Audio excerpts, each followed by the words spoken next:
예, 그 자유민주연구원 유동열입니다. 저는 이제 25년 동안 경찰청 공안문제연구소하고 경찰대학 치안정책연구소에서 안보대책연구관으로 북한을 연구했습니다.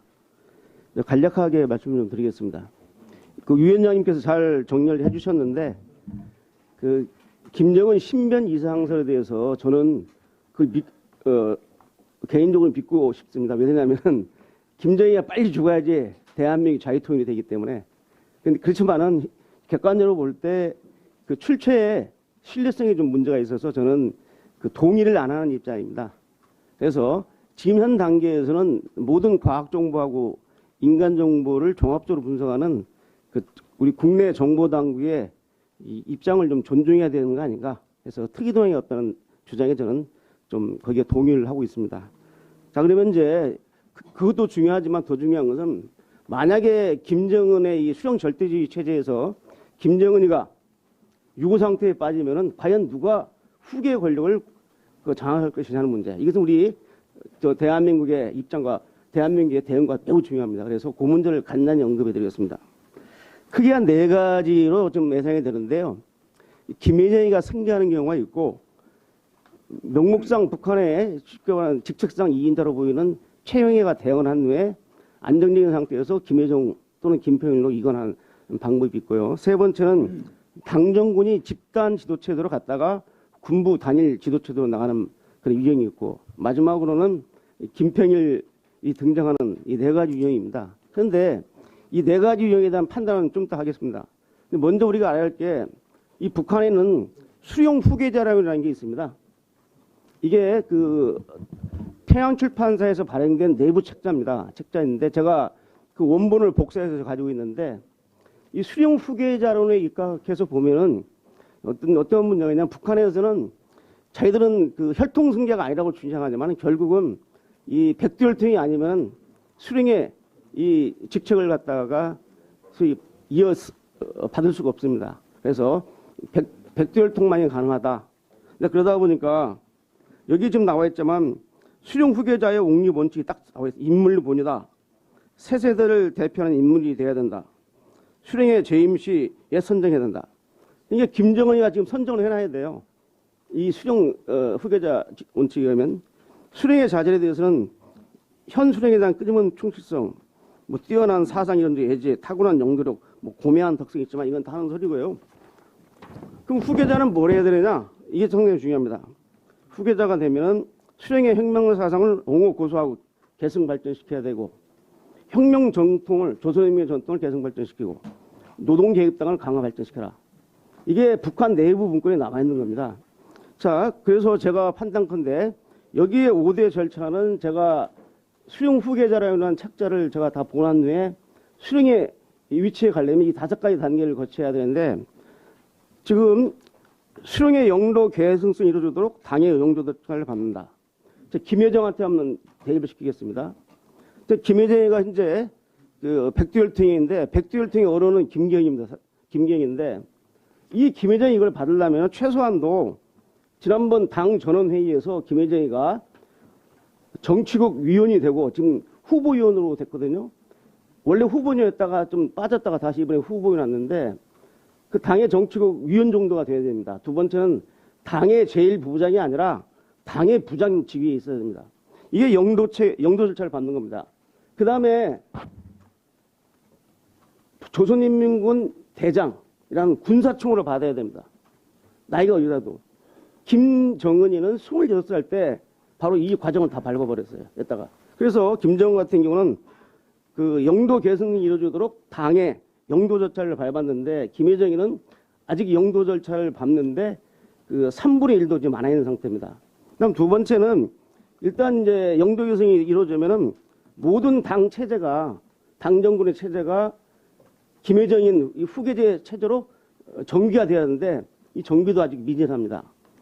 그다음 3번째는 지금 북한 노동신문에 대대적으로 김여정에 대한 우상화 작업이 진행이 돼야 됩니다.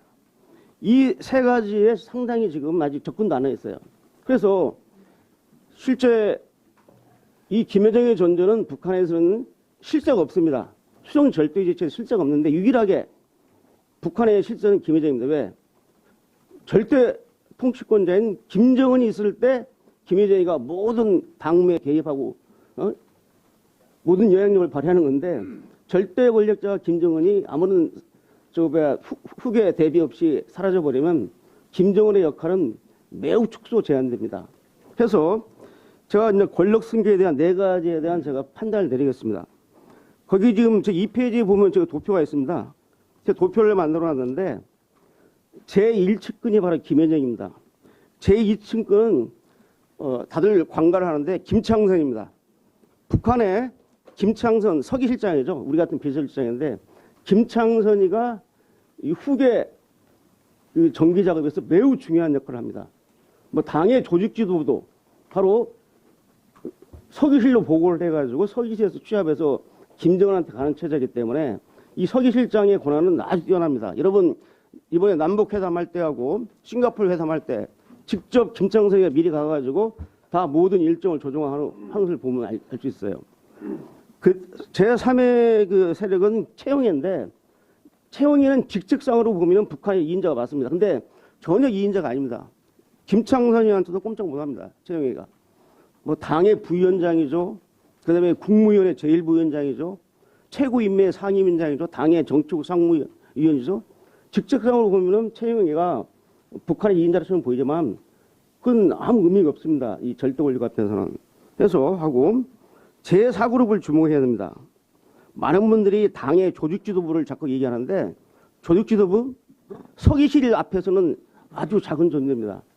그러니까 이 서기실이 제일 중요합니다.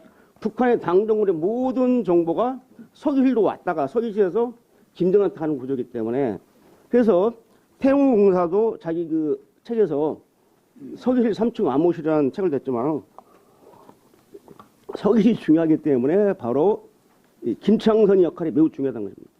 두 번째는 호위사령부입니다. 호위사령관 윤정리가 숙청이 됐기 때문에 호위사 부사령관인 김철규 이 호위사는 이 서기실장의 명령을 받습니다.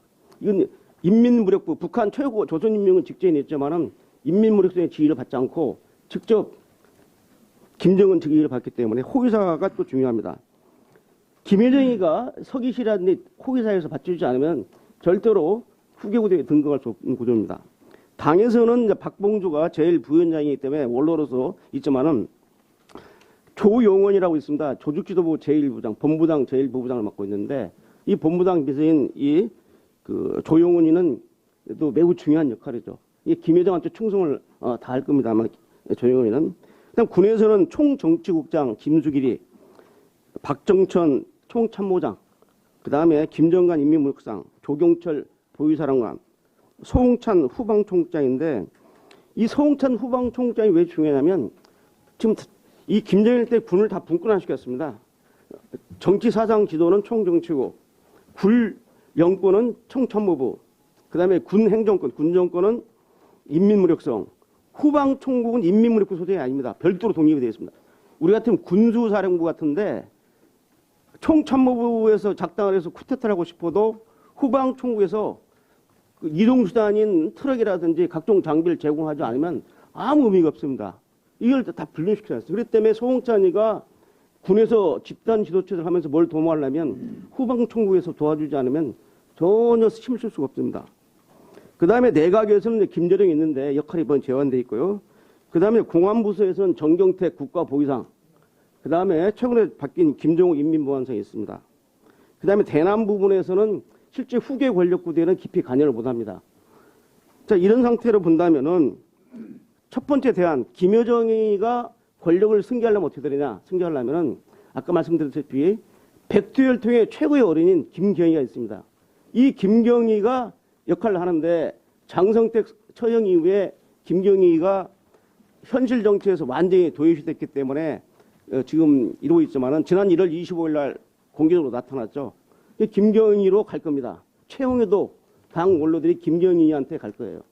그래서 김경희가 김여정을 갖다가 밀어주지 않는 한 어렵다고 봅니다. 두 번째는 그 호위사령관, 서기실장 김창선의 역할이 매우 중요합니다. 그 다음에 중요한 데가 서기실, 호위사, 당의 조직지도부, 총정치국 보위사, 국가안보위성 이런 체제 핵심 기관이 받쳐줘야 됩니다. 그래서 이들이 기관에서 충성을 맹세하는 이 작업을 보이지 않는 한 김여정의 지도성은 매우 제한적이다. 자, 요새 그 김평일 얘기가 많이 나옵니다. 태공사도 김평일 얘기하던데, 김평일은 현재 40년 동안 해외에 있었습니다. 김정일이가, 이복 동생 김정일, 이복형이 김정일이가 내보냈기 때문에 뭐 체코도세라든지 또는 뭐 폴란드에서 했는데, 그 작년 말에 북한으로 소환돼서 들어왔습니다. 즉 김평일의 존재는 지금은 정치적 영향력이 제로입니다. 북한에서. 그렇지만은 절대 권력자 김정은이 사라진 마당에 중국이라는 변수가 있습니다. 중국 정부가 김여정 가지고는 북한 통치가 안 된다라고 하면서 백두혈통에 남아있는 인물을 찾다 보면 김평일을 갈 수 없어요.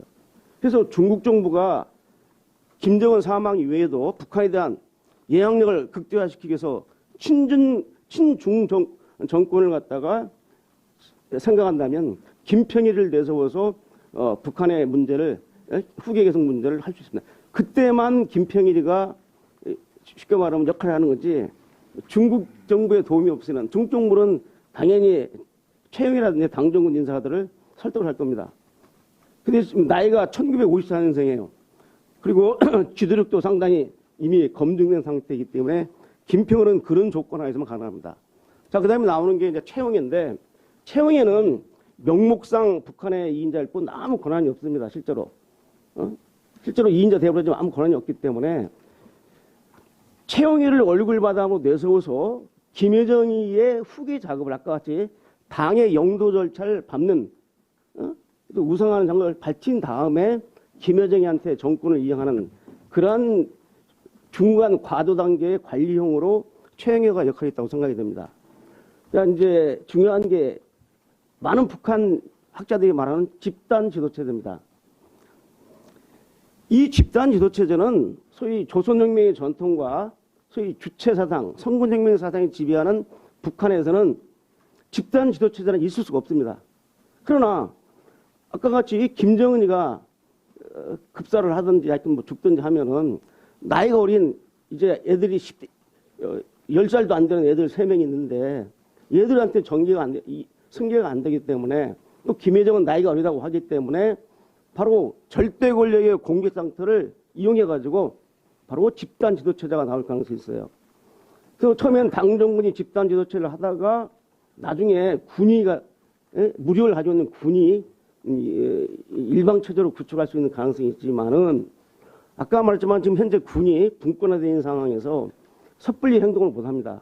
그렇기 때문에 저는 바로 김경희와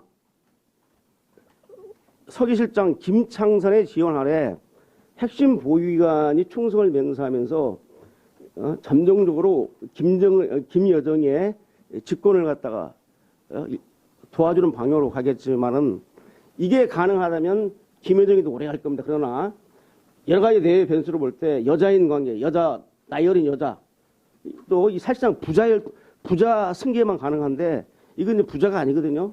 이게 지금 이제 여성이기 때문에 그러한 제한점이 있다고 봅니다. 그래서 앞으로 우리가 중요한 것은 북한에 이러한 사태가 났을 때 우리 이제 김영은 장관님하고 우리 이용균 대사님이 말씀하겠지만 우리의 대응이 중요합니다. 그러니까 북한도 중요하다. 우리가 어떻게 대응하냐에 따라서 이 좋은 기회를 자유민주 통일의 기회로 삼지 못한다면 우리 모두는 역사의 죄인이 될 겁니다. 그래서 저는 이상으로 좀 마치겠습니다. 예. 다음은 우리 김영은 대사님. 김정은 유고와 관련해서는 사실 그 위원장님께서도 말씀이 계셨지만 북한에서 공식적으로 발표하기 전까지는 알 수가 없는 것이죠. 그러나 김정은 유고를 가정해서 우리가 대비를 해야 되는 것은 분명한 것 같습니다. 그래서 김정은이 유고 시에 권력 승계와 관련해서 우리 원장님께서 다양한 방안에 대해서 말씀을 해주셨는데요.